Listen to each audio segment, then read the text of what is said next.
The Wrestling Mayhem Show. Since 2006, the pioneer in pro wrestling podcasting. This show is brought to you by IndyWrestling.us and IndyWrestling.network for your independent wrestling entertainment. Slice on Broadway, supporting Pittsburgh podcasting with the perfect pepperoni pizza. Just wait, just wait, just wait, just wait, just wait. Wait for the perfect time, then attack. Don't give up what you want, take it back. Wait for the perfect time, then attack. Do what you have to do, make it last. Wait for the perfect time, then attack. Don't run, boy, this should change the back. Wait for the perfect time, then attack. Wait for the perfect time, then attack. Wait for the perfect time, then attack. Don't give up what you want, take it back. Wait for the perfect time, then attack. Do what you have to do, make it last. Wait for the perfect time, then attack. Don't run. It is the Wrestling Mayhem Show, 985 Tuesday. We've been talking about professionalized wrestling. I'm Mike Sorg at Sorgatron on the social medias at the Sorgatron Media Studios in Pittsburgh, Pennsylvania. The Riz is here. Sorg, I'm looking at your numbers. My numbers? What numbers? I'm looking at your recap, My recap. your Twitch recap. My Twitch recap. For, Not bad okay, which account? for indie wrestling. IndyWrestling.us that we're streaming on right now. amongst Right now, others. as well as I think you're also doing on Sorgatron Media as well. But yeah, it's good numbers here, Sorg. Okay.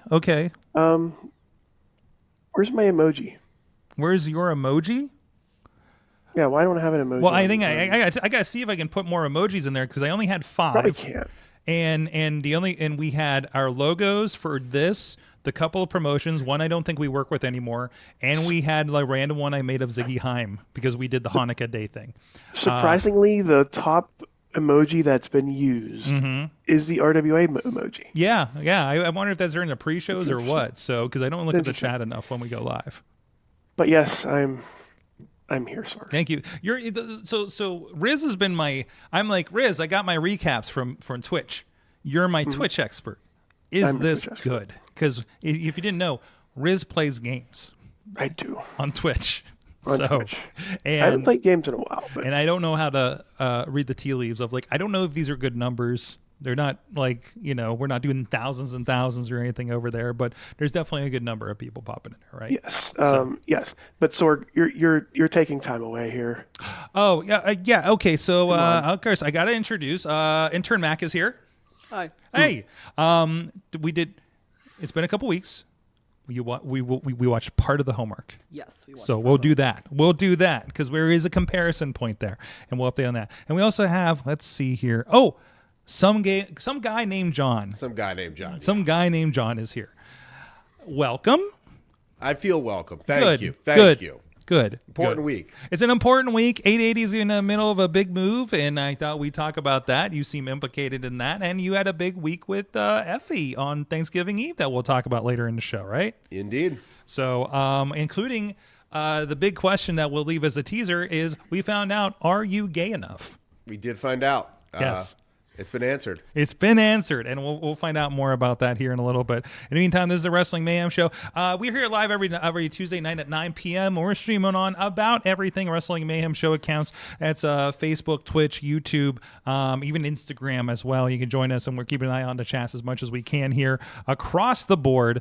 So thank you, everybody, for joining us over there. We'll keep an eye on all that and bring you into the conversation as we're able to. So it really does kind of drive the conversation here. And the big part of the conversation here, whether you bought 900 seats and could actually see it or not, is the Survivor Series and War Games. Obviously it was the War Games match. I guess, do you want to do the bad news since I just teased it off the bat? Did you guys see the $900 seats that couldn't see the ring? I saw some Twitter photos of them. X, whatever you call that damn app. Not great. Not great. It was like I don't think I tagged it to be able to bring it back up here, but it was like a barricade and a small TV, and you could see the screens above the ring, but not the actual ring from where they were at.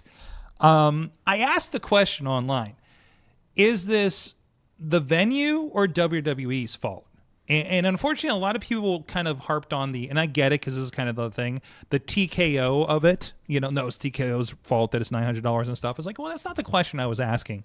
whose responsibility is it to make sure the seat that you purchase that is not marked as obstructed view is actually as advertised? Because this isn't the first time this happened with WWE events. WrestleManias have had this problem where the big post from that structure is, and when I go to Manias now, like I can see like they've definitely tapered things off. There's a big gap there. That's not an issue, or for a lot of that. But so I was like, is the ball field in San Diego the problem? Because they're telling WWE this, or is like somebody doing this? It's like, I feel like WWE's done this long enough, and they do so many of these now. They should have this kind of sorted out. I don't think they care. I think TKO. We got your money. Yeah, no, I think it's about nickel and diming. I was reading that CJ Perry story today where she said they no longer get friends and family tickets. Yeah, I've heard a couple versions of this. You now need to pay for your friends and family to come to every show. Yeah. Liv Morgan in particular had to buy a box to get her friends to come watch her comeback. Yeah. TKO was like, no, we don't do that. Rusev had to buy like a $5,000 in box tickets for the entire family to come see him at WrestleMania this year. And there was even one account says, it's been, they would put in for the friends and family, and then at the last minute they would pull them and sell the seats. So they're like showing up expecting tickets that they don't have. And that's a morale issue. So do you really need to maximize so much that I guess at $1,000 a ticket, yeah, why not? That's actually a good, upsell or something like that. But it's I said today, Vince at least like made sure families could see this because he knew who the audience was. For all the Vince problems, like it was a family, and this TKO was like, oh yeah, it was cute that he had a family business here, but we really think we can maximize this. And you just see that attitude. I honestly think they'll sell within 5 years. TKO is going to sell this thing the moment they can make a penny off it. Yeah. We are in that point, right? So where it's just a, just like Warner Brothers is just getting hoarded around to the next investor, and you're like, but what about Batman? Like the biggest worry I have for AEW is the next buyer won't want them. That's the biggest. I think that's the biggest threat to AEW as a company. It is the same thing that happened to WCW. Was literally, you have the highest ratings, we don't want you. Even as low as they got, they were some of the highest ratings in 2000, 2001, 2000. Yeah, because they went out in 2001, right? Like, they were the only live thing. They were only, this. They have whatever fucking reruns back in the day, or I don't even know what was running on TNT in 2000 at the time. And I just think that's the biggest thing. I would like to see AEW diversify and be on some other channels as well. It'd be unfortunate because like David Zaslav, the current owner of president of Warner Brothers Discovery, is pretty much just famous for canceling TV shows. Yeah. So they survive that, and then they get, that would be the worst. I'm waiting for somebody to buy out Batgirl.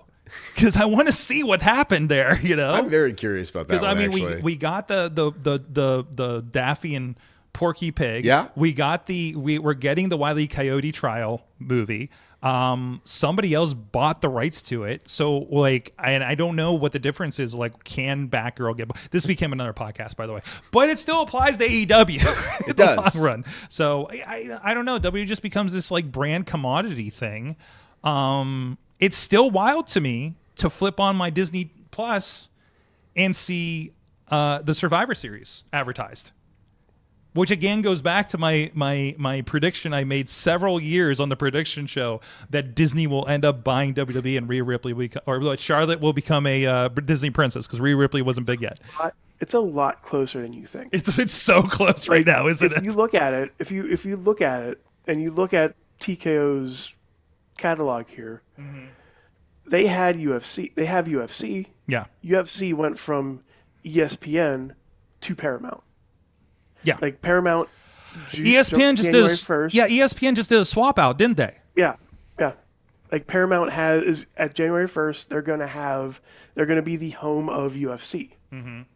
So, then I feel like in a couple of years it's gonna be WWE's turn somewhere. Something to that effect, right? I think you see those patterns, and right? I think with the last few PLEs that they've had, it might be a lot quicker than we think. Yeah, it feels like the PLEs have been a little rough since they've been on. We've had what, 3 of them now? And they've been reviewed by somebody at ESPN, and they said it stunk. That is like the biggest cell phone. Hey, we just spent like $5 billion or whatever it was for this product. This is good. And by the way, it's not the best it's been. Like, it's definitely. I really feel like WWE's on a downslide. It's not like they're doing terrible. They're making money, but man, they're on a downslide right now. And it's not bad. It's not. It's real. We were watching Elimination Chamber before the show because it came on after we were watching a little bit of the homework. And it was the year where I'm like, Josh Matthews is the announcer, and this is happening. CM Punk's in the Straight Edge Society Nexus amalgamation thing, and the whole thing just got interrupted by the anonymous general manager Michael Cole reading from a laptop. And I was just like, this is why NXT was so great at the time. We're not there. Does Mac know who the anonymous Raw general We didn't get is? into it. We can have that conversation if Mac is interested.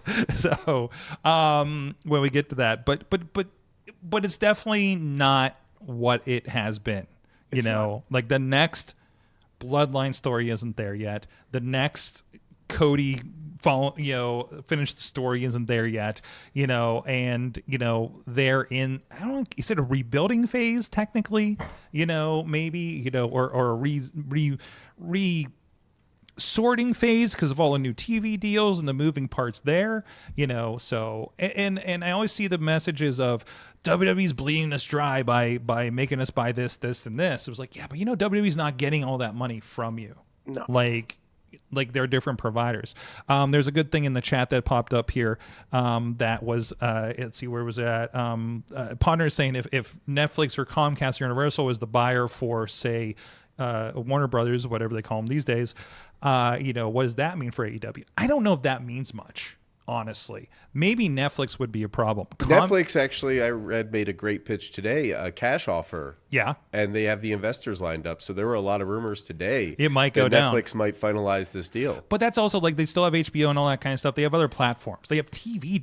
I don't know if the TV is involved because I thought they were spending that out maybe. I think it would depend on who buys it. Yeah, so I don't think Netflix is interested in Discovery, True TV, and maybe they are. Maybe we'll see Stranger Things on TNT next, along with not Suicide Squad. What was the other thing? Was the one with the robot guy? Doom Patrol. Yeah, that's popping up. And if Comcast Universal buys it, I don't think that's necessarily a death knell for AEW because, again, if the channels are included, we're Comcast Universal isn't like a holistic provider of WWE anymore.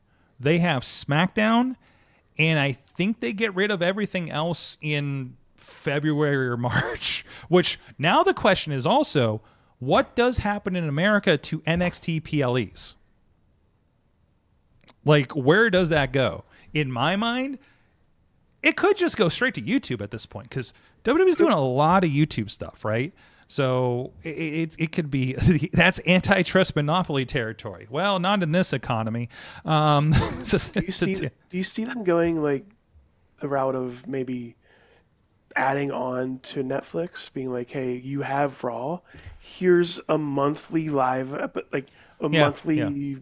Quarterly, whatever you want to do it, for our NXT program. I am curious what WWE's pull will be in that. I don't know who has the pull here, Netflix or WWE. Can WWE say, no, we got to be the only wrestling? It's not like there aren't other wrestling. Or do they just go to ESPN?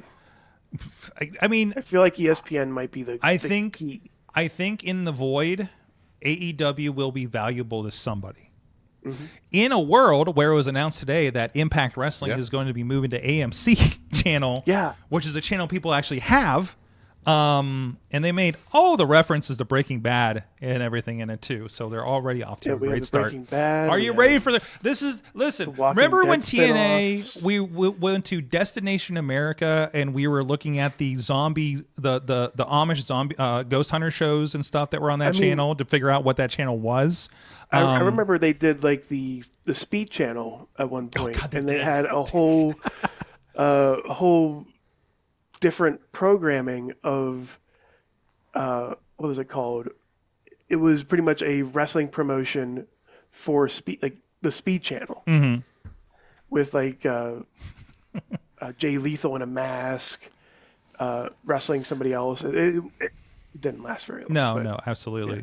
So it was TNA. TNA's been through some shit over the last 10 years, and God, they've survived and they're doing great, and they're on the comeback. Like biggest it's crazy. thing since Spike TV.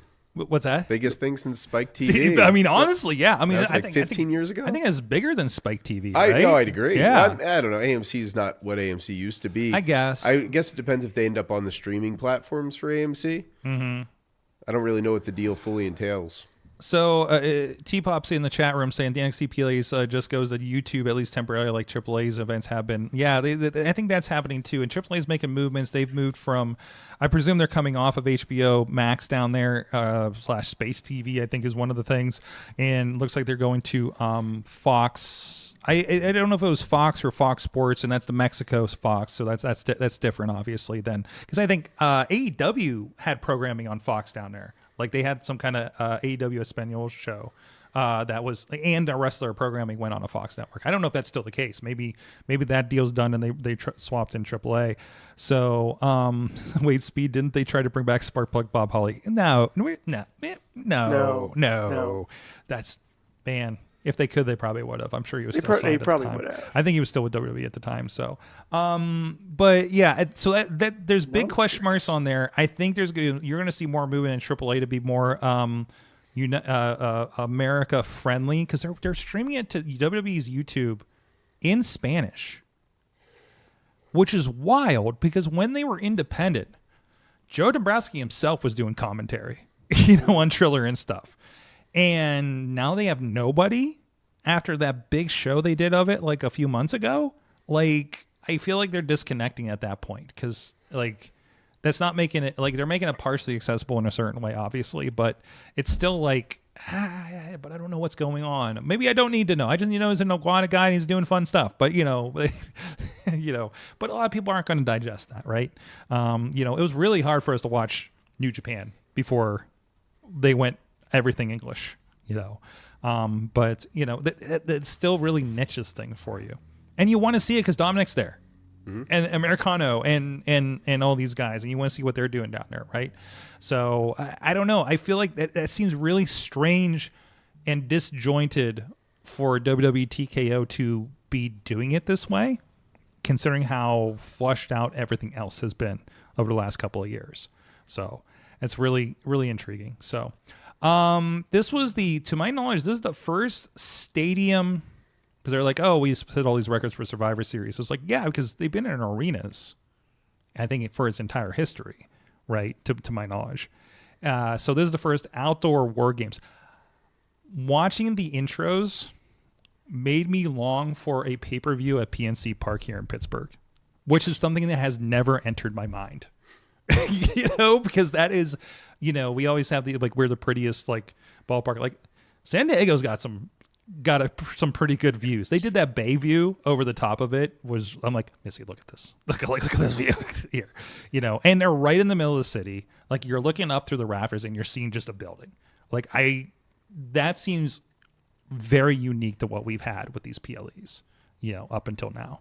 So I don't know. What did you guys get off of the vibe there? I think it depends how many seats they have. I guess I don't really know the seat count, but they're just going to want to cram people in. That's the whole point of it, right?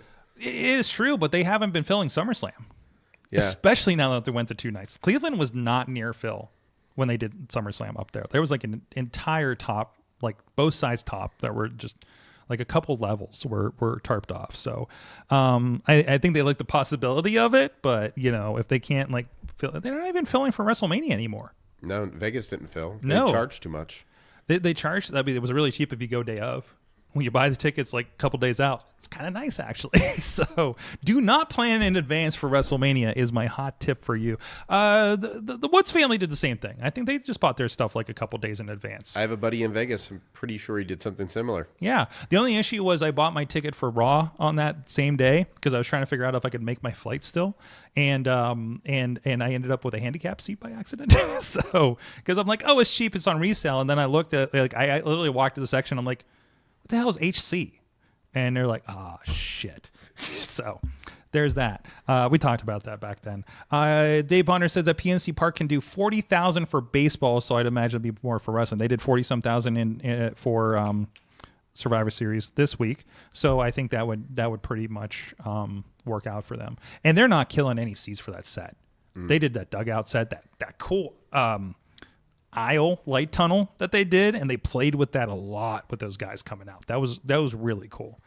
So, anyways, let's talk more about Survivor Series, the matches, maybe after this, less than the business that we've been doing. So, but in the meantime, I want to give a shout out to our friends that are supporting us over on patreon.com/Wrestling Mayhem Show. You guys got the bonus content. Got a little late. I was having trouble getting the videos up on Patreon this week, so sorry for the delay, but that gives you a little something. Also, let me know, do you want the Patreon updates like the same day as the show, or do you want them like later in the week? You want a little Mayhem nugget later in the week? Let me know over there in the chat or over in messages over on the on the Patreon page and stuff, right? So, but thank you everybody that does support the show, including our friends at the fan of the show level. Bo Diggity!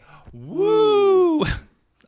A little more enthusiasm out of Mac this time. I like it. Team Hammer Fist, Tupac family, Bubba Brewer, Jason French, and back on Patreon, the mother of dragons herself, Tina Keys, is back on there. At Poppy Club level, Dave Prop Pod Podner, Rats in a Trench Coat, Tony Kincaid, T-Pump, True Prince Pro. At the Pizza Club level is The Riz, as well. That's the wrong one. Shoot, that's the wrong one. That's me. That's Turkey Me. Okay. All right. There you go. Justin Cleaver, whoever that is. And at the manager level, Bradley. Still you. It's still you. Supposed to just do it behind me. Then it's... There we go. Bradley. Thank you guys so much for supporting the show, having fun with us, and making the show keep rolling through the... This is scary, by the way. Yes, especially over your shoulder like that. So, that's good. I'm surprised nobody said anything to me at Thanksgiving about that picture on my social media. So, because nobody's like, where did you get a turkey suit? You know, I'm like, no, I didn't. It's AI. Anyways, so Survivor Series, they had War Games. It was another War Games. It was... People didn't like the ending. The vibe is people didn't like the ending. The women's one was fantastic, I thought. The women's one was great. So, but they definitely went a direction. And we still don't know who the masked man is. It's definitely not maybe... Austin Theory. Yeah, definitely not. Definitely not Austin Theory.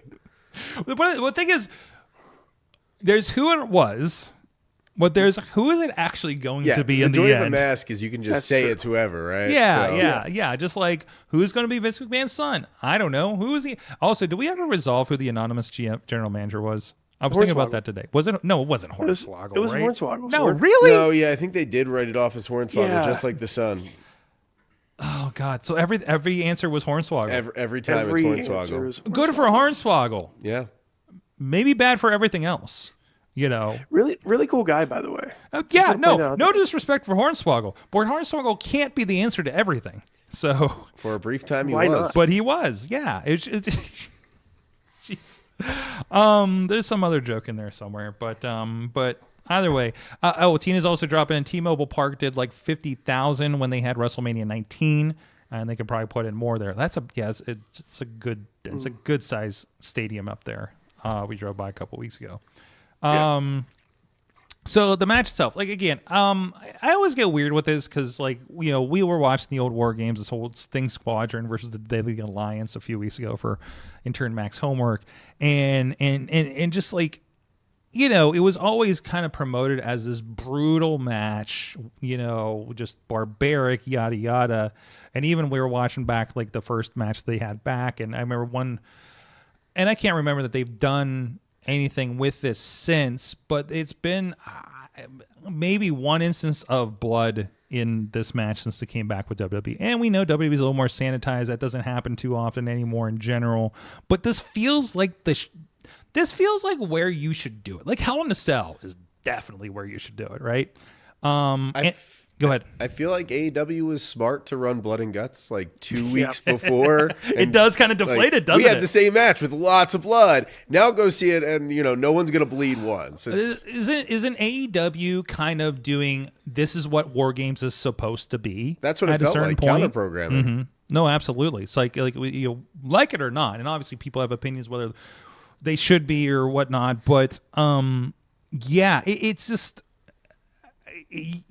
It's hard to watch War Games 2 weeks after Blood and Guts. And Blood and Guts is a ridiculous fucking name. Let's be honest about that. But they go to town with it. War Games doesn't live up to the War Games name. Also, remember to put War Games match when you're searching for the history of it, because you're just going to get the movie with Matthew Broderick, which probably is worth a rewatch, but still.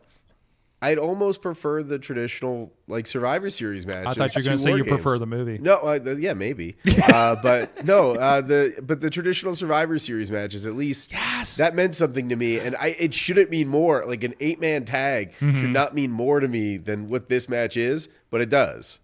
I did appreciate they did have an old school Survivor Series match on Friday at least. Sami Zayn looked great on SmackDown, but man, I put everything down and watched that damn thing because I want to see a Survivor Series match. And they delivered. They said, we're going to be the last 30 minutes of this is going to be commercial free. I'm like, oh, you got my attention.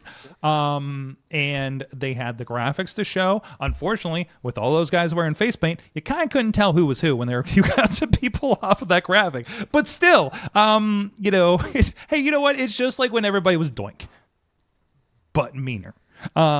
But it's, and of course I'm talking about the NFTs. Who was Doink and who was not Doink in that match. Yeah. Well, we could tell who was Luke Doink and Butch Doink and Mo Doink and what are the rest? Mabel Doink, Oscar Doink. Yeah. Look it up. You got all that. Look it up. This is going to be another homework assignment for intern Mac eventually. And I think we've had this conversation before with other pay-per-views like Hell in a Cell, TLC. Not everything needs to happen once a year. No, and again, they've been really good about pulling back on Hell in a Cell, make it mean something, right? I don't need to see. I don't need to see War Games every year, especially when it's compared to Blood and Guts. You were saying earlier people don't like the finish. I think whenever you have a match in a cage, people don't want to see someone from the outside get involved. That's the whole concept of a cage. So, and to that, I do believe, I'm trying to remember, and I'm actually pulling up the match to see for sure. Didn't the Punk and Drew match did actually get bloody for a bit there? It was brutal. It lived up to Hell in a Cell, and yeah, they definitely had some blood, but also I think the blood was accidental.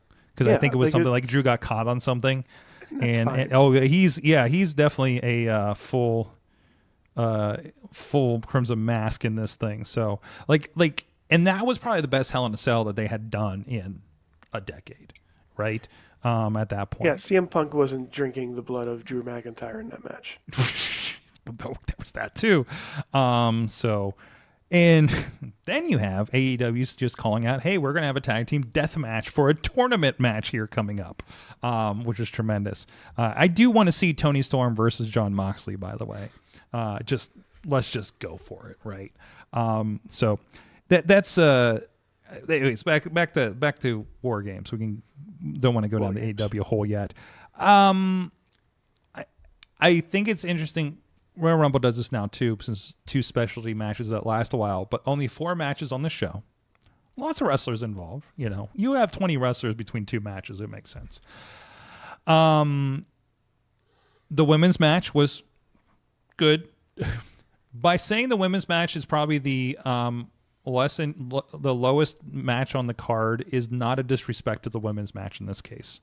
When your other matches are War Games, and John Cena retirement almost match. So great stuff there. And they made the women look great in the John Cena match. Oh, absolutely. Phenomenal. Oh, absolutely. John Cena was taking, he took Pop Rocks from the smallest girl in the freaking division. That was great. Everyone in Judgment Day came out looking like $1 million in that match. Yeah. That's good. That's good. That and then Liv Morgan's promo on Raw, like, just was a great reset button. Mm-hmm. And just the fun they had with it when she posted on Instagram, like, that night, the picture of her dressed as John Cena with no comments. It was like, good stuff. Good stuff. No, and that's what that needed to be. You knew it was going to be a schmoz fest, and Cena wasn't walking out with that. But, Dom's got that fire. Man, there was a note, I think it was maybe from that article, but I saw the quote going around that, what's the Players Tribune article that Rey Mysterio did and talked about how Dom's, homage to Eddie is reaching like that status where he's going to get cheered no matter what he does already.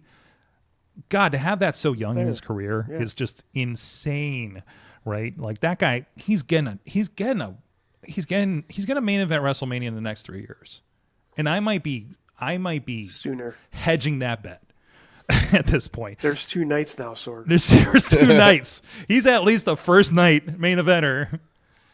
Yeah, at minimum. At this point, right? Well, it's hard to argue there's anyone more consistent. Maybe in the ring, but as an overall performer, he's entertaining, and he's always entertaining. No, and he's rolling with that, and the crowd, like watching them turn his direction, basically at WrestleMania this year was tremendous. Like sitting there, hearing the chance to be like, wait, did we all just become Dom fans all at the same time? Like what happened here? And he still gets booed and whatever, but man, it's a beautiful build that we're doing here, right? T-Pop saying Matt Dominic playing off the shoot injury that Penta had on Raw by doing the same spot against Cena. The fool everyone was just, I heard the big Figure 4 podcast clips where they're just like, man, they did that so well. We all thought that we all bought it. Kind of thing. They did that awkwardly long enough, but if you're watching, you're like, I saw that guy. I saw people moving around. You can watch people move in position if you know what to look for. But man, that was kind of great for that too. So, they kind of played all the hits on that one. So, and Cena did great. Did Cena do any homages in that one? Is he kind of done with that at this point? I don't think I saw any pop up in this one. It's pretty much. I didn't saw anything either. He'll probably bust them out. It's coming up for the last match. When he obviously takes on Gunther at this last one, because I'd hope. I can't even think of not Gunther at this point. Like you kind of want LA Knight to have more of a feel good night to it, but I don't know, man. That could go either way. By the way, Rob doing a genius thing last night by doing a face heel match. And, Gunther kind of just played face the whole match. And then not at the end. Like, got to do some heel stuff, but really played the face and peril role. And people were into it. People were into both of them, right? Like, it's and we had face at the end. Like, WWE doesn't, like, they don't pull back on that anymore. And I love them doing that in a tournament because you generally don't know how this is going to go. Because you can kind of read, like, oh, okay, there's 2 matches in a tournament. The face one, this one, we know what's going to happen in the next one, right? If you have watched enough wrestling, and to just say, no, it's like to the point where they thought Penta was supposed to win. The smarts on the podcast world thought completely Penta was supposed to win that match they got injured in. And they're like, no, it's going to be Solo. Like, wait, they planned Solo versus Gunther? Okay, let's go, so like it. I mean, tournaments are perfect for that. Like, you don't want a heel versus heel match every week or a babyface versus babyface, but when you do it, it can mean a lot because it's something different. It's not what you're watching on TV every week. You want unpredictability. Yeah, a tournament should bring that. It should force unpredictability, or seemingly force unpredictability in your planning of the tournament, kind of thing. It's like, that's why I love the round robin tournaments, right? Like, you guys got the experience. So you got to take on your tag team partner in your recently at 880, right? One of my favorite matches. Yeah, no, that just came up on my feed, so I was thinking about it actually. And I was just like, God, that was like such a good thing. I can't wait. Presumably, we would do the same thing next year at 880. Just like I can't wait. Like, hopefully, maybe we'll see if people recovered by then, because I know that is stressful as hell to book that stuff for a month. But just like we look forward, like I look forward every year now to the Continental Classic. Third year in a row, and it's like, and I'm watching, and they have intriguing matchups, and I get why people go crazy for the one in New Japan, right? So, so glad the youngins have a chance versus Cena. Yes, everybody in there got a chance against Cena. Finn Balor, I think, said something about, it's like, I knew Cena was strong. He's really freaking strong because he got him up for the double AA with him and JD, of course. So much good stuff. Becky's crazy leader persona was great.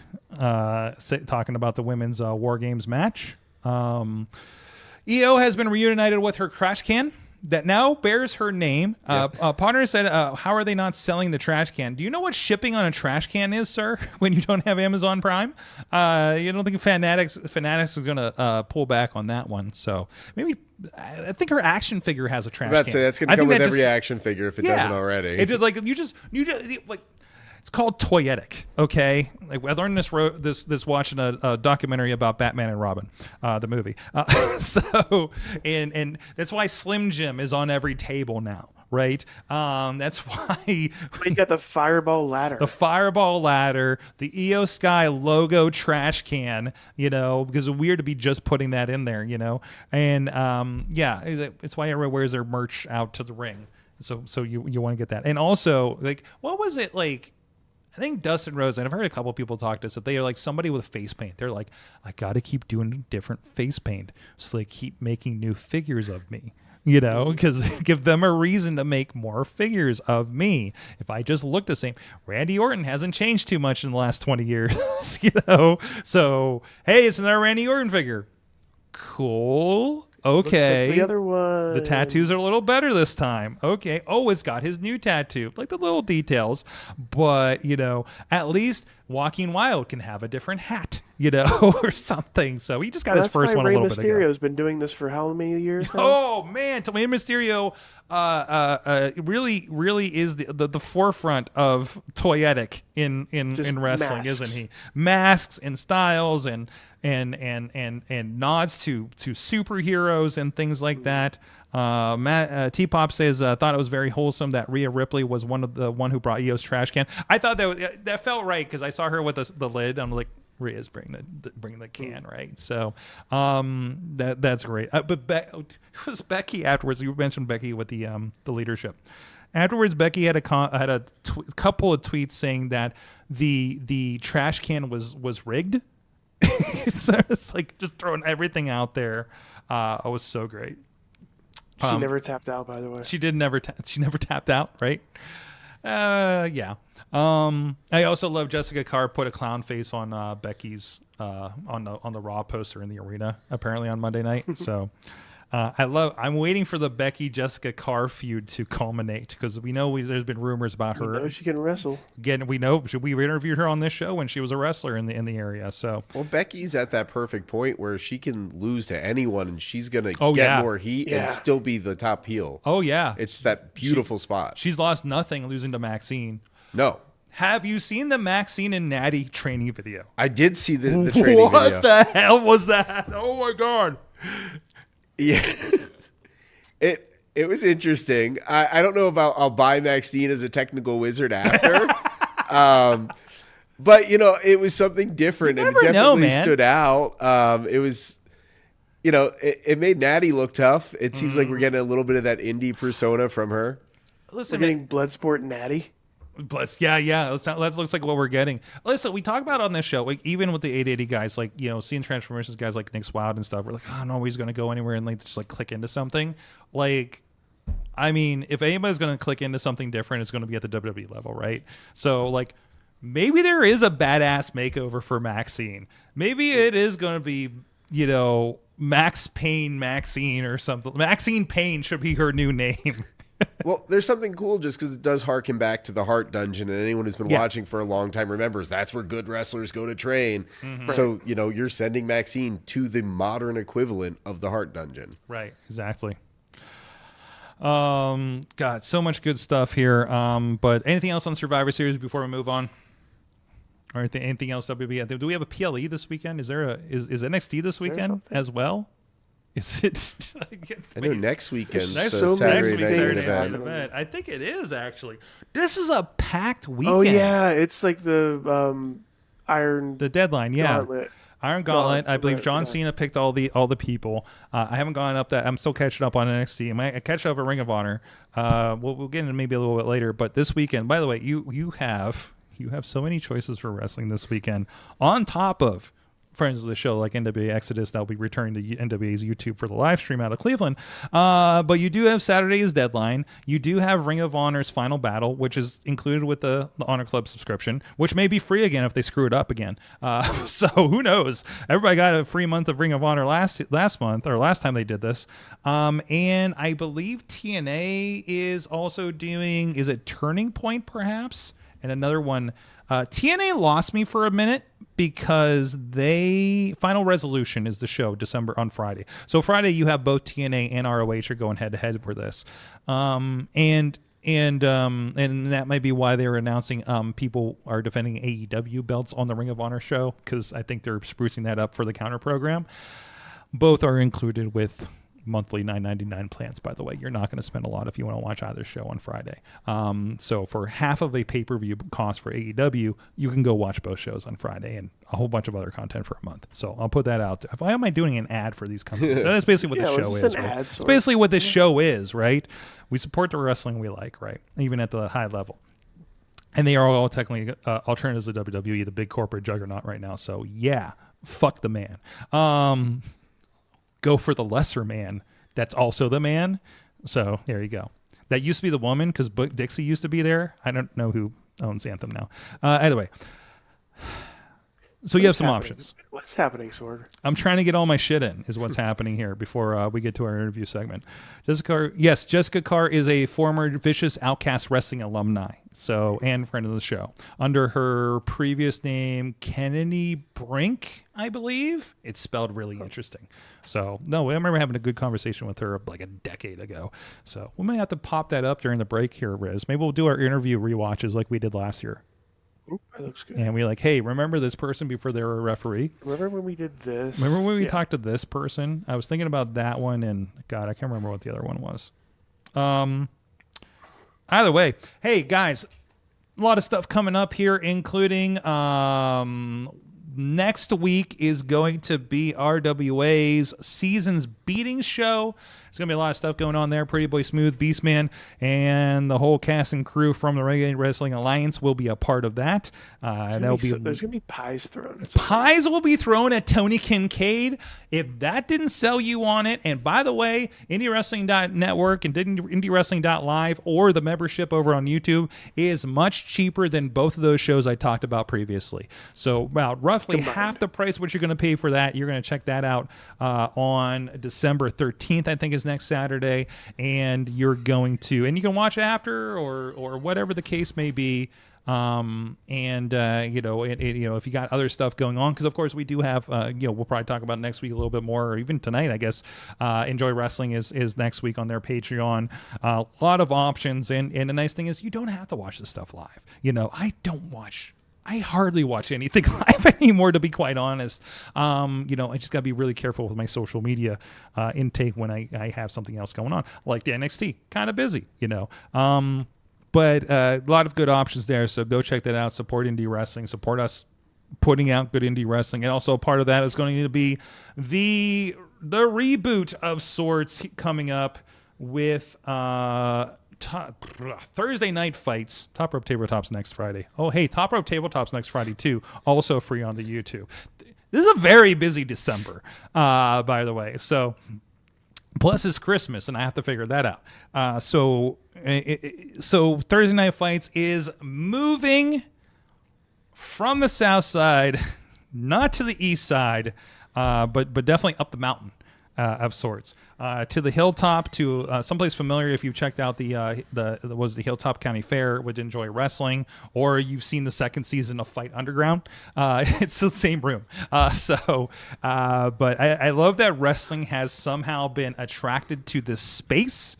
So that's been kind of nice, and ignore all the stuff in the background going on right now. There's business happening in the room. Anyways, Walmart came really late apparently. But yeah. So Thursday Night Fights is happening in the new space at the warehouse. Are we officially calling it the warehouse? I think. I don't know if it has a name. It has an address, 829 Industry Street, over in Allentown, right behind Bottle Rocket, which is a bar over there that a lot of people are familiar with. Still in the city. Yep. 3-minute drive from the south side. So if you've gone to the south side, not a very big commute. Lots more parking, lots more bathrooms, just an overall great vibe. Yes, a lot better for the fans. Yeah, the parking sounds like it's going to be a lot easier than the south side. I think we can take a train there from my neighborhood, if I'm not mistaken. I don't know if that's permanent, but right now the T does run like right next to the venue, basically. That was a temporary stop. I know they were trying to make it permanent, but I lost track of where it is. I was there when they used to have the stop there before they stopped pulling it out of there. So that's a really cool vibe from that, and I can't wait for all the promos with the train going by. Well, you know what? There was a train right behind the venue at the last one. Like I would sit there in production. I was like, oh, there's an earthquake. No, it's a train. At least the T passes by in like a minute, where that train took 5 to 10 minutes to pass. So if you were waiting for the train, you were waiting for a good for a amount while. of time. Yeah, absolutely. So obviously, hey, I love that 880 kind of has these eras now. We had the New Ken Dottie Block era. We had the Southside Shop era, which I think, attracted some new fans. We had some cool vibes there for a little bit, and you've alluded on Thursday nights to being partially responsible for this move. Yeah. And, I think it was on the first episode of the Southside. I said I was going to rid the South Side of 880 Wrestling and clean up the South Side. And then literally a for sale sign went up on the building a couple months ago. Crazy, right? I did it. I kept my word. Out, huh? I always keep my word. We'll talk about gay enough later, but I said I'd be a TNF champion, longest reigning TNF champion. I said that me and Clayton King would be the most dominant tag team. We clearly are. And then I said I would get 880 Wrestling out of the South Side. It didn't belong in the South Side. The HOA didn't want it there, and now we're not there. Southside has an HOA? Yeah. They love me. Okay. All right. Don't doubt me. Okay. I'm learning. I'm learning about this. Also, I need to point out, Riz is not wearing his Leaders by Example t-shirt that I know he owns. And the moment you were able to, I expect you to change. Okay. I'll be right. Go. Where's he going? He's going to change. He's gone. If you had one, I would tell you to do the same. Now we'll judge this room without him gone, with him there. Okay. So the new space is obviously bathrooms and such, but we've seen some pictures coming up online with it.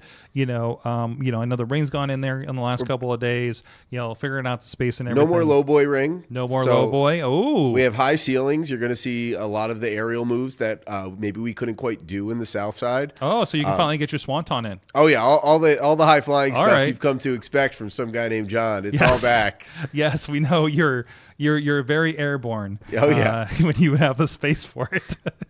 So I'm waiting for your moonsault. I'm waiting for your 450. All the ones all the classics that I've always pulled out. Yeah, that's exactly right. So everybody should be thanking some guy named John Says Teapot for the great work he and the Leaders by Example have done for 880 Wrestling. We do so much. Yes, thank you. I appreciate you. Thank you. Yeah, I notice you.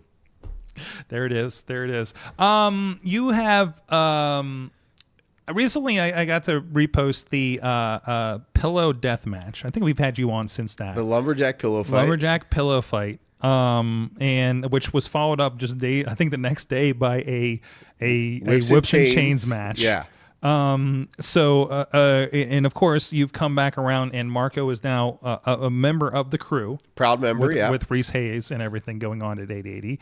That seems to be going well from what I can tell. Yeah, I think you've grown on each other, around each other, maybe other directions. I don't know. I think we all sensed change was happening in 880 Wrestling, and maybe we weren't a part of that change, so we made our own change. It started with Reese Hayes aligning with me and Clayton King when we, with no assistance and no help, beat MV Young and Brandon St. James in a tag team death match. which I'm sure you can go watch on IndyWrestling.us. And then Marco Narciso returned after Blizzy Blake single-handedly lost their tag team championships. I mean, come on. Really, Blizzy? And Marco was a little peeved about that. People are still cheering for Blizzy. Blizzy's a loser. He lost their belts. So Marco decided he needed to be around winners. And what better winners than the leaders by example? And now the four of us are just winning. That's what we do now. No dissension. You guys are all on the same page. No issues here, right? We are all on the same page. I mean, did you see Reese Hayes just beat David Lawless? You're never going to see David Lawless in 880 Wrestling again because of Reese Hayes. With no help, yet again. Well, maybe a little assist from Casey War. He should work on his aim. Yeah, Casey had a pretty decent post about that and seems a little worked up poor about Casey. it. So, yeah. So, things don't work out in wrestling sometimes. You had listen, you do a lot of promos through a year. You're a little bit of let's say a talker when you're not a lucha leader, as partner's calling you in the chat room. Yeah, the kombuchador. The kombuchador. Oh, I like that. What would your mask look like? I don't know. Bubbly. Bubbly? Yeah, lots of bubble designs. Okay. I don't wear a mask. Have you seen this face? Okay, there you go. It'll be a mask that still shows the face. Yeah. Okay. And the hair. Yes. It's complimentary and not covering. I got you. Okay, I'm on the same page here. I forgot where my question was going. Something about me cutting promos. You're cutting pros. You listen, man. I was not there for the last show at Southside. I was on a plane watching your show, and I was losing it watching your talking about Effie. And correct me if I'm misspeaking there. What did you do, Sorg? What's that? Riz is here. Riz is here. Good. Save me from this. Yeah, Riz, Thank Riz goodness. has You got his look shirt on. beautiful. Yeah, what a handsome young man. I love this. So I what did you notice do? you. What did you say to get you upset, Sorg? Well, I don't know. You and Clayton had this talk on the last Thursday Night Fights. You were lined up against, of course, Effie, the now former GCW champion, which lost to that weekend, by the way, before your match, and against Atticus Cogar, that we're all a fan of here, and Billy Dixon. It was an interesting take on the situation.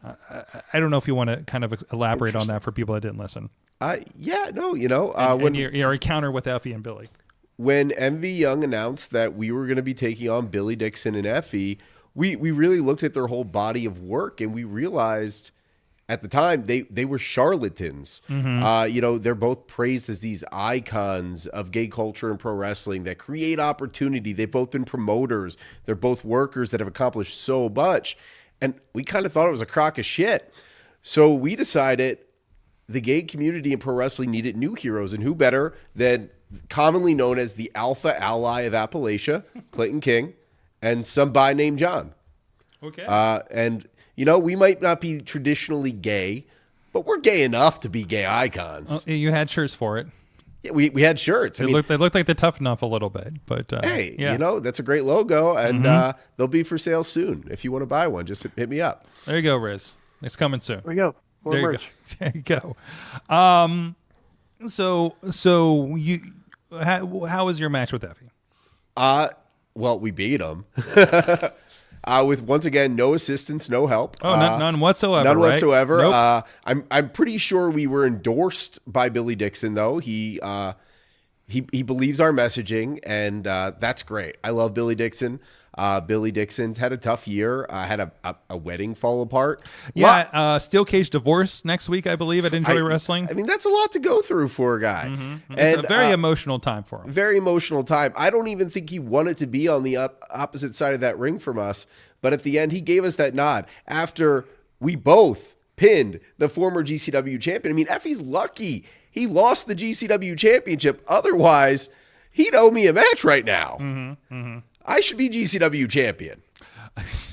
Is there a case to be in running that he is the former champion and you do have a pin on him? I do, right? I mean, I don't know what the booking committee looks like at GCW. Let's hit them in general.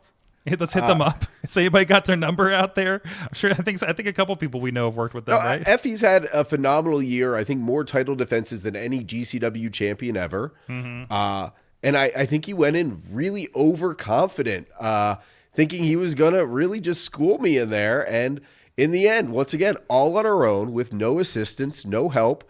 Clayton and King and I just used our tag team excellence to overcome them. Pretty interesting night there. So what's next for the leaders going into the new year here? Well, I think that's a bit of a surprise. You know, we have a big show coming up on Thursday, first show of a new venue. And we're looking just to continue making a mark as a tag team. I think all the leaders, by example, did what they said they would do. Now, obviously, Blizzy Blake got sick, so Marco had to beat CPA. We, of course, had Reese Hayes chasing that fraud lawyer, David Lawless, out of 880. And we beat Billy Dixon and Effie. Come on. What group has had a bigger night in 880 than we had on Wednesday? No, absolutely, and I think that was like something of an attendance record there in the ballroom at Penn Brewery. By the way, I just rolled this back because I realized where we're. You kind of got rejected. You tried to. Remember getting a smooch on with Effie here and got a little bit of rejection? Well, the fans are chanting for a kiss. Okay. Repeatedly. Apparently, they weren't pleased with what me and Clayton were giving them. Okay. So I gave. You had this kind of like move. You had this like kind of like head bob move. I don't know what you're talking about. That's just something we do. We've always done it. I really don't remember that. I'm pretty sure we did. But I thought, why don't we give the fans what they want? This is a sold-out building. Yes. It's packed. Let's give them a little smooch. And Effie had the gall to say, I wasn't gay enough. That's a shame. That's a shame. Shocking behavior. Yes. Just shocking. So, But you still won in the end. Just want to point it out there. You still won. Yeah, that's the thing. We did win. And it was hard. We tried the corrective action, our tag team finisher. Effie kicked out of it. Obviously endurance like no opponent I've ever been in the ring with. But at the end of the day, it was the triple power bomb that we performed with no help, no assistance from anyone that took him down. Yep. No, absolutely. It was Two guys did a triple power bomb. Yeah, Yep. two guys. That's how good they are. I can't even see the third guy. You know, Billy was just standing there, and we just made it work. See, Billy's so aggressive right there, Billy Dixon. I'm surprised we didn't fall down right there, but we just managed to manipulate the situation. Billy is a powerhouse. Yes. Look at that. That's some in-ring awareness, and Effie goes down. 1, 2, 3. I've watched this like a million times. It never gets old. I'm sure you have. It's great. There you go. So that's the Thanksgiving Bash. You guys can check that out on the YouTube. It's actually going to be free for everybody at 7 p.m. on Wednesday night, so you can catch up with things before we get to the Thursday night show on everything going on there. But, of course, available to subscribers since last Wednesday. Any last words? First of all, do you have any, we're going into the new year here at the end of the month. Do you have any resolutions going forward for the new year? At the time, I think Clayton and I said a couple months ago we were bigger than the tag team championships, but now we think it might be our duty to elevate the tag team championships. Maybe not right away, but I don't think it'll be long before, we make the Psychedelic Dreams bags a little bit lighter, if you catch my drift. And maybe champions everywhere. Leaders by example are spreading their wings. We're going everywhere. We debuted at RWA last month. Successful with another win in the W column. And I think that's going to be a pattern you're seeing time and time again when it comes to SGNJ and Clayton King. We win. One of your other favorite people is in the chat room. I just noticed on our YouTube for IndyWrestling.us. Austin Carnes is in there. Oh, that bum. Yeah, there you go. There's been some. Mac, are you trying to instigate a fight in the chat room over there? I'm trying to instigate a fight so we can record it to make us more money. I got you. I love the business sense this kid has. If Austin wants a match, I guess I can do a match with Austin. Austin, who put him through the table? Andrew Palace. I respect the hell out of that man for that. Yeah, there you go. There's a lot happening over there. Mike's in there. That is. So I hope John kicks you off commentary again. So, man, at least he's not doing a run-in. I don't know if Austin knows where the studio is, thankfully. So we'll see. He's getting pretty hot in there. But Mateo Valentine apparently left a message, says, have fun with John. It's going to be a doozy. I hope you have relaxers. Yes, I do. And they're starting to kick in now. So there you go. Well, some guy named John, you're on all the social media. You have, I think, plenty of clips of the highlights of your match from this last week on socials. A bunch. If I recall. Yes. So you can get a little update there as well. And stick around. We'll be talking a little more wrestling with you. All right.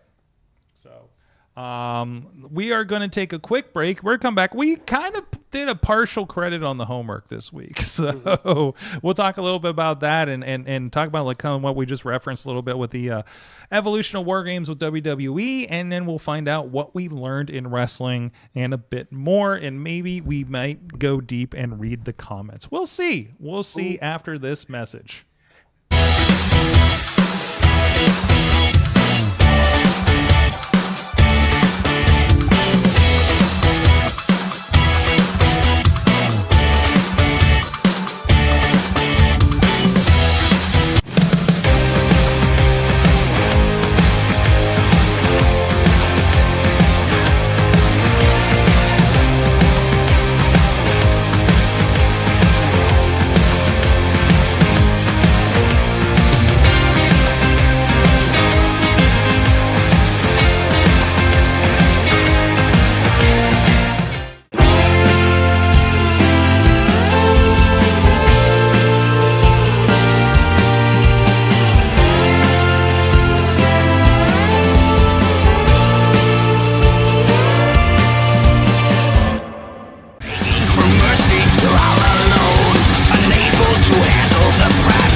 I'm Eamon. I'm Merlin. And we're a gay. And here's NB. Are you a reality television connoisseur? Do you like it discussed from an LGBTQ lens? If so, A Gay and His NB is the podcast for you. Hear us break down all your favorite guilty pleasure reality shows from Bravo, Drag Race, and just about everything in between. Listen to A Gay and His NB on Apple Podcasts, Spotify, or wherever you listen to podcasts.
back when we come back. Hey, we're back.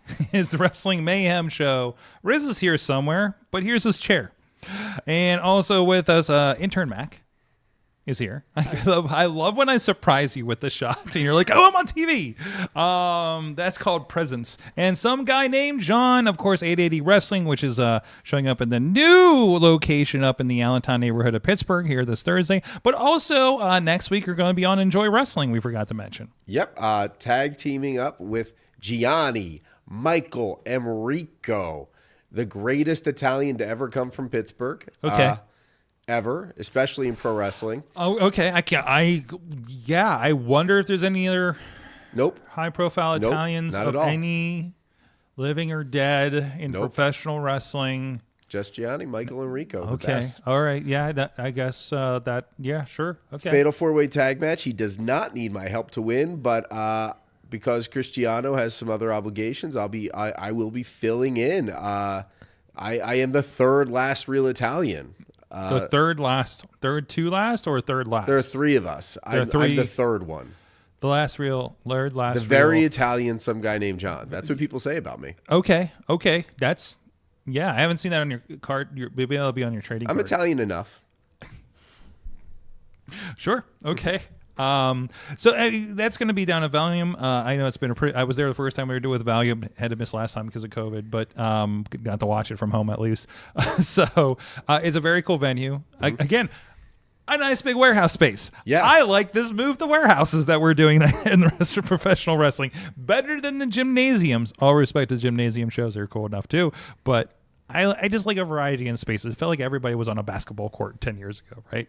So, no, that's going to be a good one. You got, we were talking about on the break. You got Beastman and Reese, which is an interesting Beast Friends we saw at Hilltop. If you're on Patreon, you can see that match for their Enjoy Wrestling. Danny Moe, and I forget who the other partner was with Danny Moe. So there's some interesting matchups there that you usually don't see. Yeah, other places. Fourth line, some opponents I've fourth faced line, many and then there's a fourth occasions. line that we are familiar with. Yeah. So, and I understand you guys are kicking off the show. Yeah, we are announced as the opening match. So Last Real Italians will usher in the show with a big win, I'm sure. Well, good luck to you on that if you need it, obviously. No, we don't. That's so. So there you go. All over the place here in Pittsburgh. So single-handedly keeping Pittsburgh wrestling in the city propped up, right, John? Yeah, no. It's always cool though when there is stuff in the city.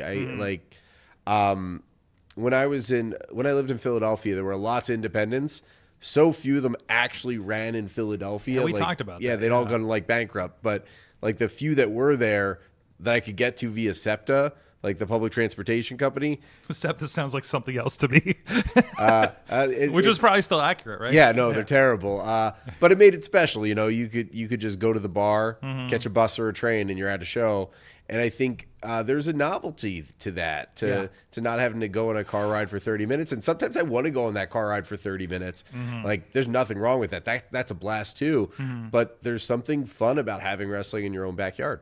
And it's we talk about this a lot, where it's I don't think there's a lot of people, your mass of people aren't going an hour away for shows or coming in an hour to shows to the city, right? So you really kind of do get a different audience than you would say obviously you're at RWA.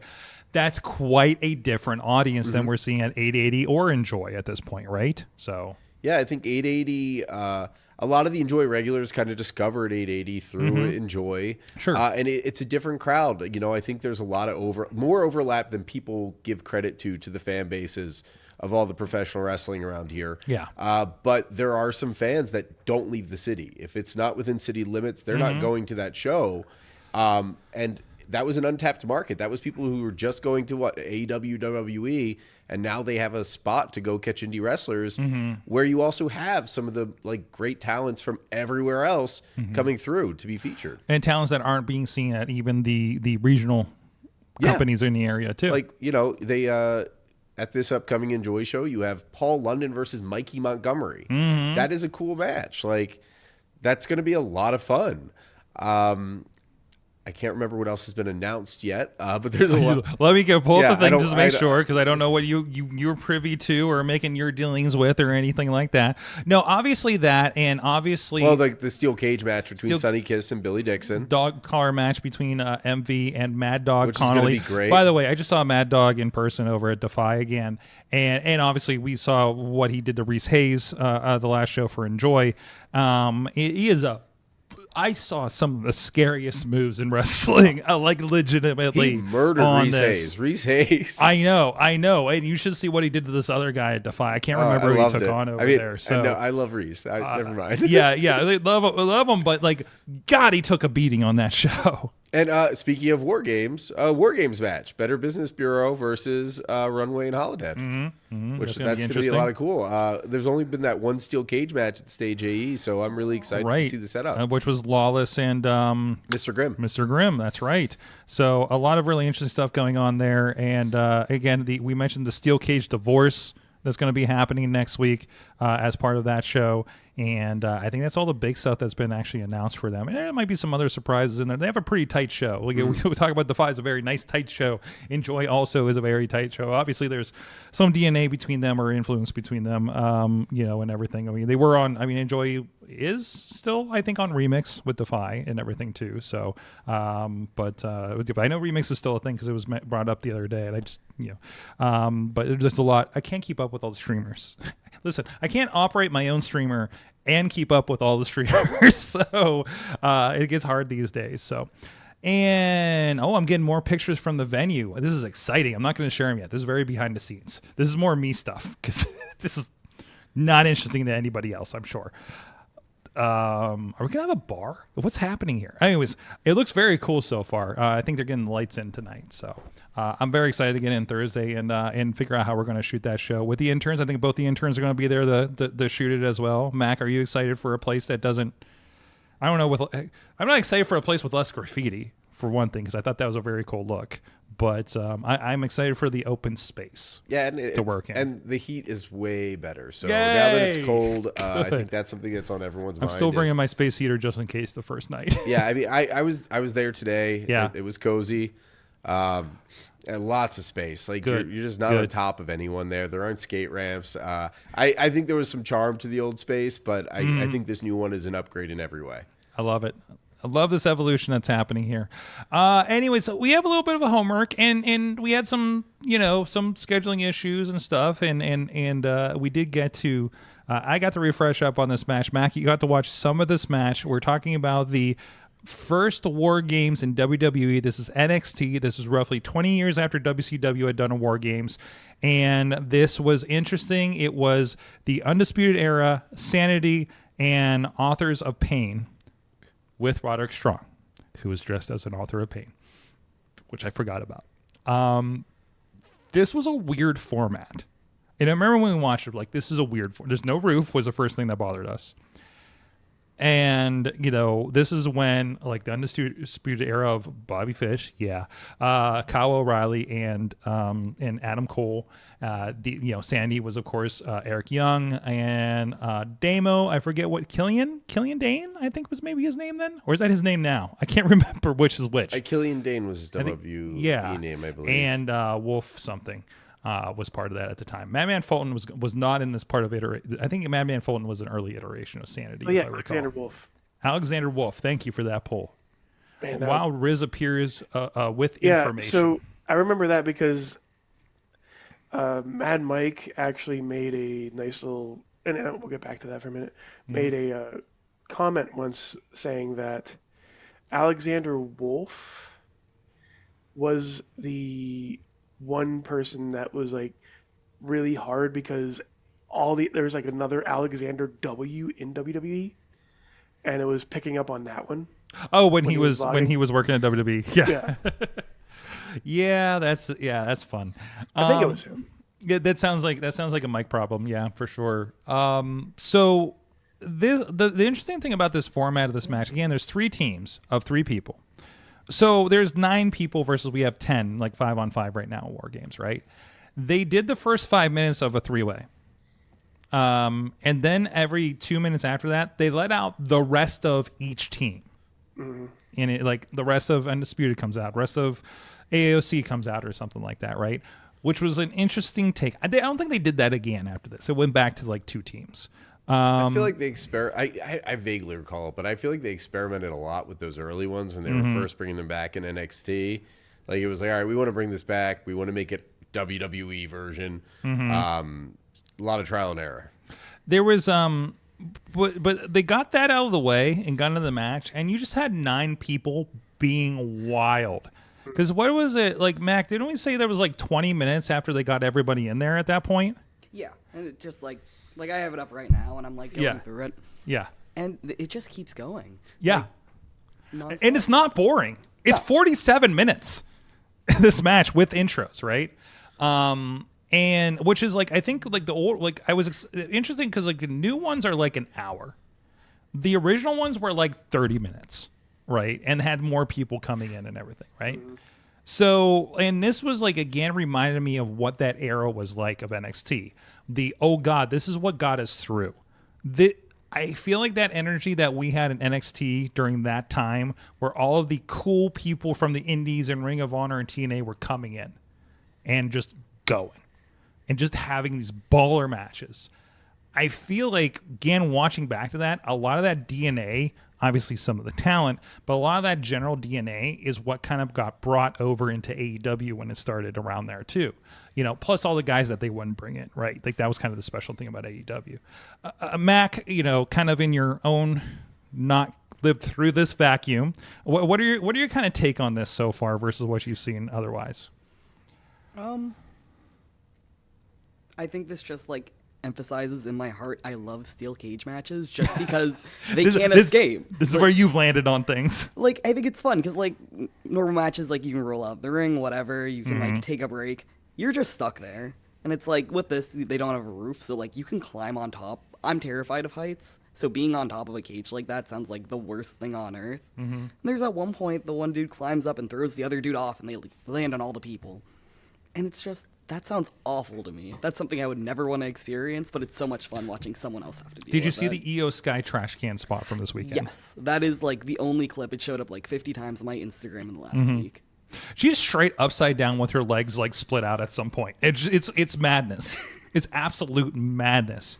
One of the early times when she did this, she smiled like deviously as she slid the trash can over her head. I think it was the second time she ended up doing that in NXT. Anything else from this? Again, this is like a kind of a menagerie of extra talent that you probably haven't seen at this point, right? I haven't seen any of these people. I don't know. Right now, because like I'm just learning all these names. All these people just blend together, and there's so many that like I don't realize like their parents were wrestlers, whatever. And then someone shows up that just looks identical to someone else, and I'm like, do these people all look the same? Are they related? Like, are they multiplying? To be fair, when I watched Ring of Honor, where a lot of these guys came from, like the era of Ring of Honor, a lot of those guys came from, I did have problems like Roderick Strong and Kyle O'Reilly are teaming up. Can't tell you the difference. Cedric Alexander and somebody was teaming up. Could not tell you the difference. Like, we talked about tag team blindness in the past. I'm just like, 2 white dudes in tights.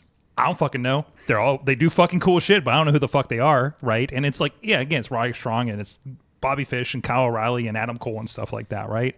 You know, like that WWE did separate them a little bit, I felt, you know. So, but yeah, going in, you're just like, yeah, this is just dude does this moves. So, that I'm gonna say a name that you don't know, but Sorg will know. It's very Mason Ryan like. Wait. Which is pretty much. Remind us of Mason Ryan. Mason Ryan was just like, as soon as he came out, everybody's like, "Is that Batista?" Yeah. Like, oh my God, it was right. just straight up Batista. He was British Batista. He was British Batista. He's Batista. It was the thing.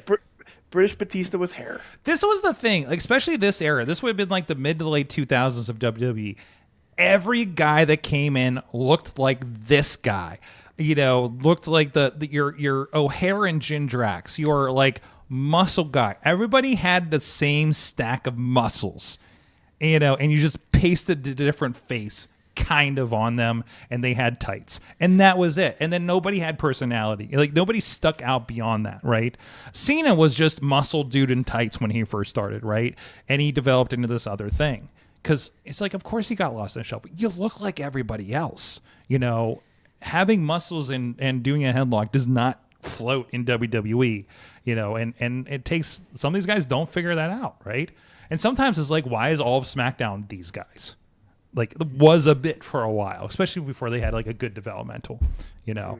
If you watch OVW, you ever see like the OVW DV that's like, not the one Joe Dabrowski did, but there's the one that was at Walmart that was like Future Stars, hosted by Jim Cornette, because I think he owned like that part of the OVW library. Yes. And it was Batista and Brock Lesnar and Randy Orton and Shelton Benjamin. But they're like the most generic iteration of those guys. Great matches, but there's nothing to connect with at that point. It was quite cool to see them in the early days, but that's what that is.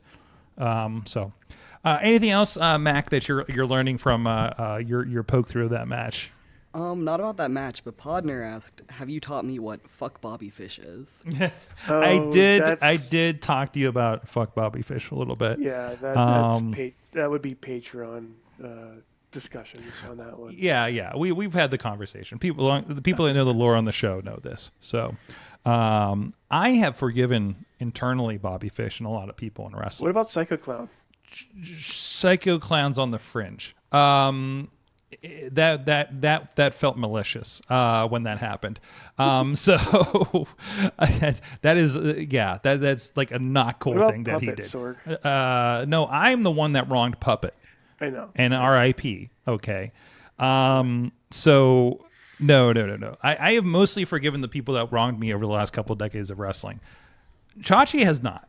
No. So I'll be like, nah, I'm good. He's like, nah, fuck that guy. I'm like, all right. So there was actually a thing that came up in the last couple of years where they're like, would you be okay working with these people, from a thing in the past? And I'm like, I would deal with it, but the people I'm actually going to send will not be okay with it. You know, like, the crew has a grudge that I've gotten over, you know, that has to do with me. So, you know, it's a really interesting dynamic. Sorg, there are names in my head now already. No, you're just like ticking through all of them.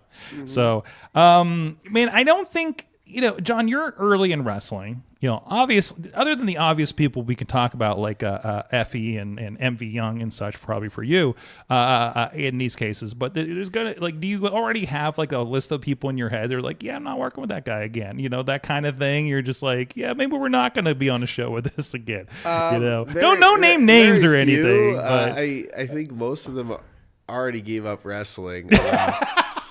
Which is good. There's that too, because it's inevitable, man. Yeah. Like, right? You're just gonna it's the personality types that wrestling attracts. I feel like the first time I tried training with CZW a decade ago, there were a lot more of those personalities than there've been at 880 this go around. Like, there were quite a few people where I was like, I would never want to have a match with that person ever. And thankfully, most of them, once again, they're not wrestling anymore, so I don't have to. The universe kind of works it out, right? Yeah. In the end, so they all got canceled. Literally. Okay, usually not. Listen, that's an anomaly because you went through that era, right? Yeah. I was, CZW like a decade ago. Then speaking out, and suddenly they're all gone. Because you just got a sense knowing a couple of them, and I won't name names, but no. Like, if you know, kind of thing. Yeah. Like, everybody knows that there's been a thing. And I think that happens. Like, it's kind of part of the wrestling business, And I feel like I'm on the fringe of the wrestling business, and it still seems to happen. So, and I'm also interested in the people that think I have a problem with them that's come up. Yeah. Like I'll say it publicly, Rob Black, I don't have a problem with you, but we're gonna book things differently next time. You know what I mean? I'm not saying I would not work with a guy like that again, because I think he was on the show saying I hated him or something. So I don't think there's anyone I wouldn't work with. I think I've probably pissed off a couple people in that way, but for me, no, I don't think there's anyone I wouldn't work with. Mm-hmm. That's because you haven't been around long enough. Yeah, I just don't have that much animosity. Like, the things people have got upset about, are so small to me that I think they're funny. Oh yeah. I've had someone threaten to fight me before. Really? Oh yeah. Like in the business, or like a fan, or like probably both, right? Another wrestler, very publicly in a group chat while I'm driving to Michigan, so I missed all of it. So you just like get out, like, why my phone have 100 messages? Oh yeah, and they're all about me. They wanted to have a fight with me over the most petty nonsense, and I heard about it all after the fact. Like, it had been resolved. It had been told, like, you don't do that stuff. Like, they got the lecture, and I'm literally like driving my kids to Michigan, get out at a rest stop, and I'm like, what happened in the group? Oh, it's all about me. Oh, that's great. Like, who's this guy everybody's pissed at? And you're like, oh no, it's me. No, nobody was pissed at me. They were pissed at the person who wanted to fight me. Yeah. Because, like, that's just crazy. Like, escalating something out of nowhere to a fight. Like, that's not my style. I found it hilarious more than anything. People are like, you should be upset. And I'm like, I don't know. I think it's kind of funny. Like, this is one of those things where you have to take a moment and boil down everything and say, listen, the thing that we're doing around professional wrestling, whether we're working around it, watching it, or in it, like you, this is the most ridiculous thing in the fucking world. Goodness, like, you are involved in the most ridiculous, said with no disrespect, but play, fighting, theater, theatrical, sporting, athletic venture, however words you put on that all apply to this thing. But it is the most ridiculous thing, and if you want to fight somebody over this, what the fuck? Agreed. I another thing. I remember once I shot down an idea. It involved leaders. I didn't like it, and it got back to me that I ruined this person's career. This person had been wrestling for a year. I ruined their career. Now they have a full job outside of pro wrestling. So I'm like, come on. Have you been told you're going to burn the territory? I have not. I hope so. That was a wonderful day for me. I was going to be the reason Tommy Dreamer wouldn't come back to Pittsburgh. Oh, that's great. Because I was told the day of I had to provide a camera person that I didn't have access to. Yeah, for a show that I asked for weeks if they needed. So he was going to boycott Pittsburgh. Pittsburgh. So allegedly, I don't think Tommy Dreamer is aware of that, but but I was told that by a promoter once. So I was like, well, that's fun. So all right, that's why I'm not mad. I'm not at certain places anymore. It's like, oh, that's how especially when you work at places like. I'm wearing the shirt, but I'm wearing a hoodie. Warrior Wrestling is coming back this week. I want to make a mention because I love those guys out there, and they're coming back and doing their thing. And like, that was the place where I'm just like, oh, this doesn't have to be shitty, and you can be a big show. That's amazing. And this is something that I learn and relearn working with Enjoy, working with 880, working with Defy Wrestling. Working with the other company, plenty of the companies, that we work around the area and abroad, so it's like, wow, fuck, this is what a professional company was like, and it's just like, and this is again why I advocate. We've talked about this before many times. Get the fuck out of your company so you can see how it can be, no matter how good you think a company is that you came up in, like, one, you got to see how bad it can get, and you can see how good it can get in other places too. Feel like and just different versions of doing the same thing. The most unhappy people in wrestling have very rarely left their comfort zone. Yeah. I find it's people that have not challenged themselves. They've not gone elsewhere. So they have this idea about how things are supposed to be everywhere. And they've sold themselves on this idea. But if they went anywhere, they would see their idea is so small-minded and kind of foolish. It's ridiculous. The people who travel, they're usually so much more chill. Like, I get along with 99% of everyone I meet. Even people that are like, oh, you won't like him. I'm like, I love the guy. What are you talking about? Yeah, it's kind of very rare with that kind of thing. And I think that's a rule that applies to day-to-day life. And I know not everybody has the access or means to get out, but even it's just like, man, can you afford a tank of gas to get 3 hours from the city or 3 hours from your small town or something, see how somebody else lives? God, even to the point where I realized that there's like an entire Amish village with a giant cuckoo clock 2 hours from my house in Ohio all my life. And I'm like, why the fuck did I not know about this? Like, little things like that. But even just, again, seeing how other people live, and do things. It's just so, you don't have to go to fucking Disney World. You don't have to go to fucking Canada. It'd be nice, but like, just go somewhere, get out, because so many people don't. I always say, like, there's people in the city that have never seen a cow, and that's just like, and that you don't have to go far in this Go instance. outside. What's that? Just go outside for 30 minutes. 30 minute drive. Wait, You can- in the city? You can go down, like, past Monroeville. Just go down that way. And also, there's people that keep don't going have down. cars. I understand and stuff too. But Yeah. and this is Find the way. Yeah. It's just like something to endeavor to, and that I think will open up a lot of people's eyes. Right. Find your cow. Fine. That's a quote card for Instagram. Wrestling Mayhem Show. Find your cow. Show title. So, show title will be "Find Your Cow" with some guy named John. Wrestling Mayhem Show 985. Welcome. That's the commercial right there. Guys, we're also going to do a shout out to our friends at Slice on Broadway, New York City style. Yins are made here in the Beachview, the OG, the original, right up the tracks from where we are sitting right now in the Beachview neighborhood. They've been supporting the show. Well, God, the majority of the near 20 years that we've been here. By the way, 20-year anniversary in January of this podcast, which begot everything else. Basically, meeting the Riz, meeting the Mad Mike when he's here, meeting, getting involved in professional wrestling is all because a couple of people decided to talk about the live sex celebration on the internet between Lita and Edge. It started with Lita. The first sentence involved the phrase "titty nipple." I should not be doing this on the Slice ad, by the way. SliceOnBroadway.com. This is why we do it deep in the show. So hopefully you don't catch that. They think it was hilarious, I'm sure.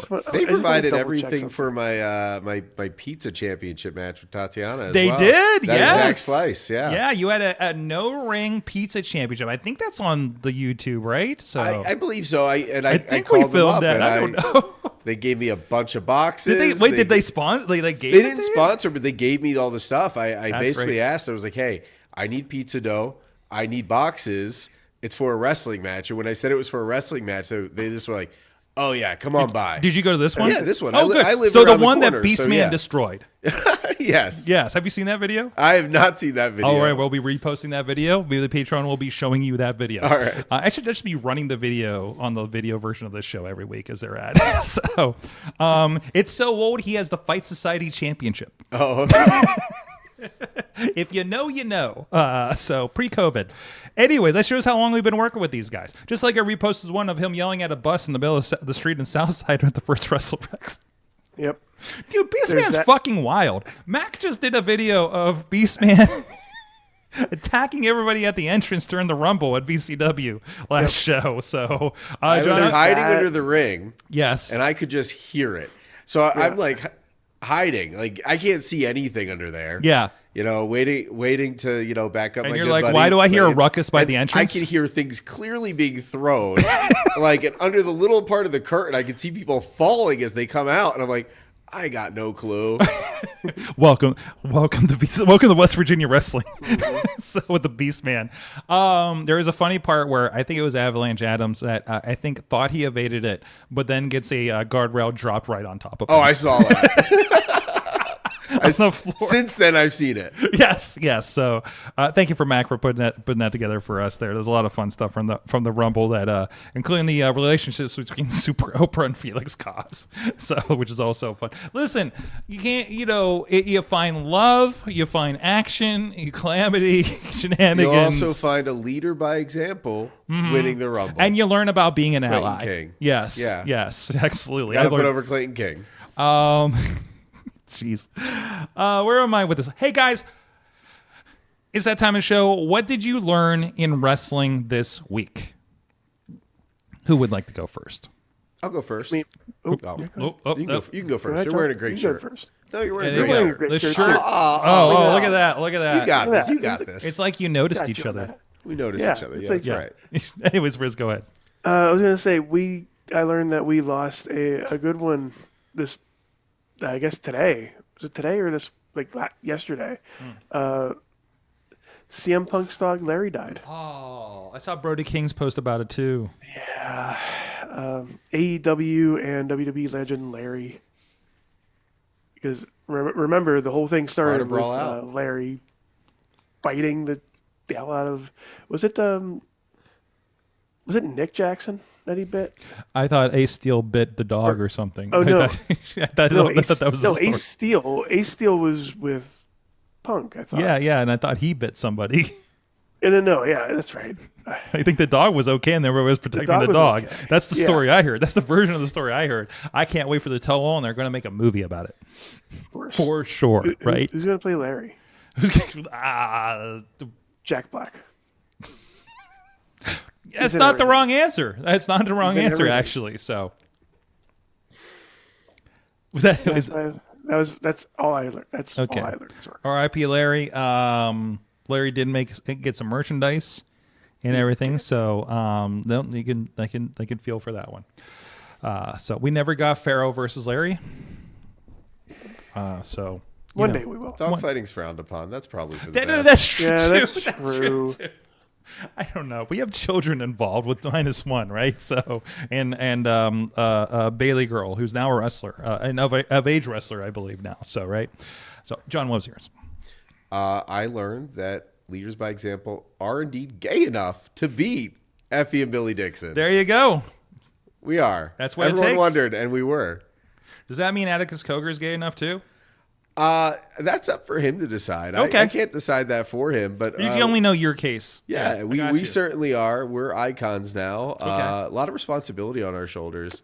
Find out how we handle it this Thursday live on Thursday Night Fights right here on IndyWrestling.us. There you go. There you go. I find it's not what I learned, but I just find things like your promo last week very educational. So I'm learning a lot about the community, and I appreciate that. I think I don't know if I'm learning the right things about the community, but I'm learning things. Hey Mac, what did you learn from wrestling this week? Follow that up, I guess. I learned that even though leaders by example are great allies to the gay community, they aren't gay enough to kiss on the lips, which is what the people want. Wow, that's a call out. I mean, I think what we did was gay enough, and we get to decide that this isn't pornography. We don't perform for you people. At least not this week. Honestly, I think It's a different show entirely. I think the fans are feeling a little bit entitled if they expect us to perform kissing or sexual acts. Like, honestly, you sexual deviants need to keep it in your pants, zip your lips, and let us do our thing. I mean, I know we're handsome men, all right? I get that you lose a little control around us. But there's no need for this. Is that the answer you were looking for, Mac? I'll take it. Okay, good. Like, and a side note, like that's what customs are for. Look it up. And you're not in that business. No. At the moment. So, Riz, are you okay? I see pointing, but I don't hear anything. Fuck. What I are you was muting myself doing? the entire time. You're a what? I was muting myself you the were entire saying time. a lot of stuff and pointing. I was going to say, I don't think Twitch allows for that type of stuff to happen on screen as much. So What, you know, kissing? I assume so. That's where it starts, okay? I know how these people are. There's a ladder. There's a system. There's kissing, and then other stuff happens. And then babies are made. Exactly. If you try hard enough. Wait. Right? No. We're going to, yeah. No. Oh yeah. Okay. We can. Wait. We can show babies being born On Twitch? some reason. Wait, Oh, what? yeah, that happened. That has happened. That's what I learned this week. I'm surprised you haven't seen that. No. One of my saddest moments is at a child's Halloween party. I had a promo planned where I explained puberty, and I forgot my prop that I needed for it, so I did not do that promo. Me and Reese, amateur wrestler Reese Hayes, did chain smoke a lot of cigarettes while lecturing them on the dangers of candy. But my puberty speech lives up here, and I will deliver it at a child's party someday. You're just waiting for your moment? Oh, it was full infomercial. 3 minutes of there's some changes going on right now. And I just wanted to see how the parents reacted. Tremendous. You gotta film something like this, right? We're going to get to the PSA game. It's good. Okay. All right. That's good. Okay, ideas for Patreon later. We're gonna just leave that for the moment. All right, catching up with the chat room here. And Tony, if you want to get snuggle up to a mic, if you have something you learned too, we can get to you too. Where are we at? Chachi needs more fish without bait for forgiveness. There's that too.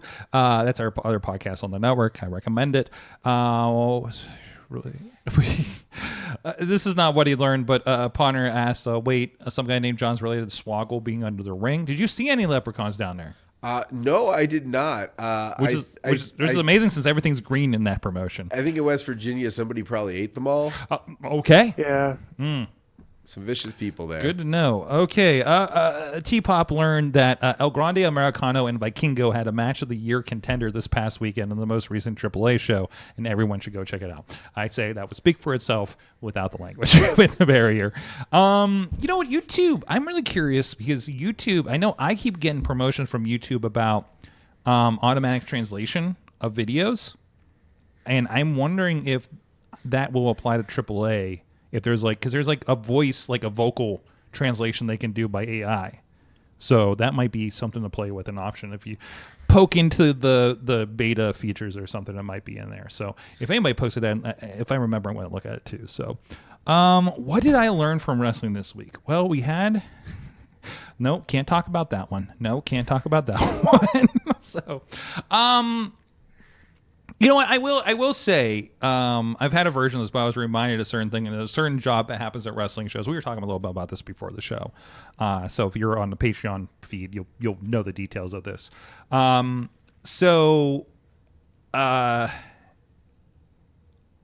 find it amazing when people that have been in the business a year or two do certain things in wrestling better than people that have been here for probably double digits.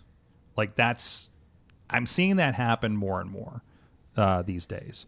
And I don't know, that's leading to the trainers, and a lot of it's the trainers, instilling certain things. Or it could be the reps, a weekly show. I think that makes I always say, I think that makes the biggest difference is I think you guys have more reps in the business than people who've been around 5 years. Easy, right? The match counts that you guys have are ridiculous. Of course, Cowboy Paul was, I remember him trying to get a record on Cage Match or something that one year. He was insane. He worked so many matches. Yeah. I was, because that was when I was starting at 80, and I remember just hearing the amount of reps he was getting. He was always traveling, and I mean, it shows in his work though. But yeah, absolutely, and he's getting on some decent platforms and stuff too. So, I think that's kind of an incredible thing that's happening. And I think that is a thing, because I feel like, we talk about, kind of the different vibes of shows and things like that. And I think there was an era of settling that was happening, especially in this area. Accepting a certain level. I feel like we spoke something to this earlier in the show, too. Accepting a certain level of performance when it's oh, well, that's all we have available. Which is okay, well, yeah, but, shouldn't we expect those people to live up to what we want in the show at this level, kind of thing? So that's kind of what I've learned. It's kind of interesting to just see the younger people taking to things better than the vets, sometimes. So, and that's kind of was reinforced with me this week. So, a lot of the fun. TikTok, there's a feature that gives you translated subtitles for foreign language. AAA's so T-Pop goes to AAA's TikTok page to watch all of their promos so they can better understand it. I'm like, wow, yeah, that's fucking great. We need more of that. We need the universal translator, kind of thing. And I know more and more of that's happening. But that's an awesome cast discussion a little bit more. So there you go. There are options. I'm sure YouTube has something. If not, they will soon. So You can't swear on Awesome Cast. John, some guy named. Thank you for joining us. Of course. Thank you for having me. That's the legal name. That's the government listing, right? I think so. So there you go. You're all over social media. You have a lot of clips of the stuff you're going on. And everybody should book some guy named John to improve the level of their relationship with their local HOA, wherever their promotion is. Just give me a live mic. It's fun. There you go. Best new mic guy in Pittsburgh. There you go. That's my stamp of approval there. Whether you like what he says or not is the other question, of course, right? They don't always like it. I don't get it. You try so hard and you got a smile on your face. And then they boo me. I don't understand it. Does it hurt your feelings sometimes? Oh, no. Let's get real here for a moment. The truth hurts. So maybe I do need to get you on so stupid. I should get you on with the therapist podcast. Let's unpack some of that, John. Okay? Right. Maybe you're like, yes, believe in yourself. You are gay enough. I mean, I think I believe myself plenty. I don't think that's my problem. There you go. Thank you so much, Riz. Thanks for hanging out as usual. Nice wardrobe as usual. Thank you for helping me interpret Twitch shirt, stats. sir? I'm wearing. I decided I'm too cold, and I don't have a leader shirt. I need one. I have a Warrior Wrestling shirt because I was in unity of that. This is the Thunder Rosa one. So the Thunder Rosa one. Sorry, I wasn't on mic. So, anyways, in at least internal solidarity, since I'm wearing it, it's cold. It's snowing out. Well, I think we'll do a little bit of Patreon maybe here for this week. Sorry, everybody. It got a little bit late this week. Patreon, again, was a little finicky with me on some of the videos for the Patreon exclusive stuff. So, and also, if you're on Patreon, you're going to get the show without the ad. Okay, without the block of ads in the middle. That's the only thing I can think of to take out, honestly. So, because everything else is rather integrated, but at least a little bit less for you to deal with there. So, thank you, everybody, to support that. And please hop on, even if it's $1 a month, just to support the show, show the love, and show us that there's an audience that wants to hear us every week. This is really, that helps us believe in ourselves. Not that we need validation, but it is nice. And now we're just going deep with that stuff. Guys, thank you so much. We'll see you guys next time. I want to see you Thursday night at 880 Wrestling Mayhem. Just wait, just wait, just wait, just wait. Wait for the perfect time, then attack. Don't give up what you want, take it back. Wait for the perfect time, then attack. Do what you This show is a member of the Sorgatron Media Podcast Network. Find out more at sorgatronmedia.com.